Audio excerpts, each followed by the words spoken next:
Assalamualaikum warahmatullahi wabarakatuh. Perkenalkan, nama saya Purnamayanti dengan NIM 2306075010112. Jadi di sini saya akan mereview materi manajemen perkantoran modern dari pertemuan pertama hingga pertemuan ke-7.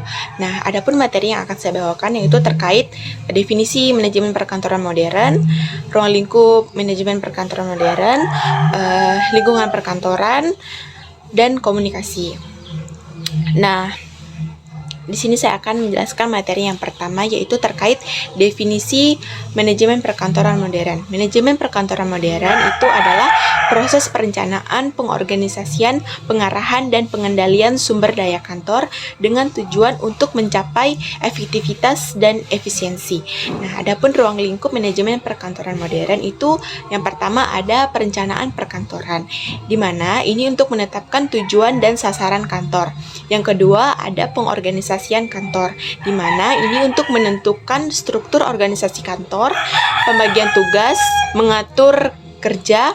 Nah, yang ketiga itu ada pengarahan dan kepemimpinan, di mana ini untuk meningkatkan motivasi dan kinerja pegawai. Nah, yang keempat itu ada pengendalian dan evaluasi. Ini untuk memantau dan mengevaluasi kinerja kantor. Nah, adapun peran dan fungsi manajemen perkantoran modern itu ada efisiensi operasional. Ini untuk meningkatkan efisiensi melalui perencanaan yang baik dan teknologi. Yang kedua ada pengelolaan sumber daya. Ini untuk mengoptimalkan sumber daya manusia, material, dan finansial.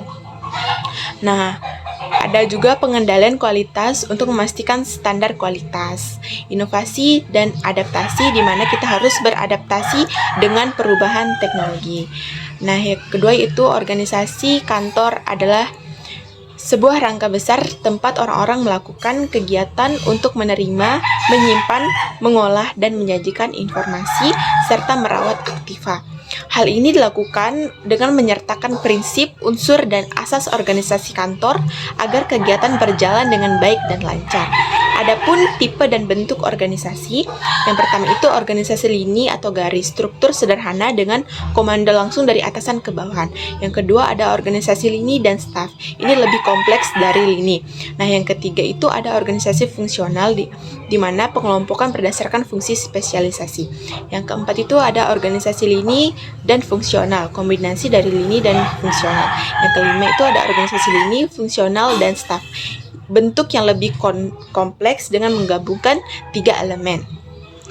Nah, yang terakhir itu ada organisasi komite, di mana keputusan diambil oleh sekelompok orang. Nah, materi selanjutnya itu terkait lingkungan perkantoran, di mana lingkungan perkantoran itu adalah segala sesuatu di sekitar ruangan yang dapat memengaruhi kegiatan tata usaha, produktivitas, dan kepuasan kerja karyawan. Faktor-faktor penting dalam lingkungan kantor itu meliputi lingkungan yang sehat, ergonomis, smart office, green office, manajemen, dan sistem pencahayaan, warna, kontrol suara, kualitas udara, musik, konversi energi, dan keamanan kantor. Itu dapat mempengaruhi lingkungan kantor. Jika suatu kantor memiliki suasana yang suram atau tidak nyaman bagi karyawannya, maka itu akan menyebabkan atau memungkinkan karyawan itu kehilangan motivasi untuk bekerja, sehingga tidak memiliki semangat dan kenyamanan dalam mengerjakan tugas-tugasnya. Oleh karena itu, lingkungan kerja yang nyaman sangat penting karena secara langsung memengaruhi produktivitas dan kepuasan kerja karyawan dalam organisasi. Oleh karena itu, perusahaan perlu memperhatikan dan mengelola faktor untuk menciptakan lingkungan perkantoran yang optimal dan baik untuk karyawan. Nah, materi selanjutnya itu terkait komunikasi. Nah, komunikasi itu adalah proses pengiriman dan penerimaan pesan. Adapun proses dalam komunikasi, yang pertama, pengirim mempunyai ide, yang kedua, pengirim menjanjikan ide, yang ketiga, pengirim mengirim pesan, yang keempat, penerima menerima pesan, yang kelima, penerima menguraikan pesan, dan yang keenam, penerima mengirim balasan. Nah, adapun bentuk dasar dari komunikasi yaitu ada komunikasi verbal. Komunikasi verbal itu bisa berupa isyarat atau gerak tubuh, dan ada komunikasi nonverbal itu melalui surat atau memo. Nah, kapan pesan dikatakan efektif itu apabila yang pertama informasinya praktis, yang kedua tanggung jawab jelas, yang ketiga informasi singkat dan jelas, yang keempat fakta bukan kesan, yang kelima membujuk dan memberikan rekomendasi. Nah, itulah materi yang dapat saya sampaikan terkait manajemen perkantoran modern. Adapun kesimpulannya yaitu manajemen perkantoran modern merupakan proses yang melibatkan perencanaan, pengarahan, dan pengendalian sumber daya untuk mencapai efisiensi dan efektivitas.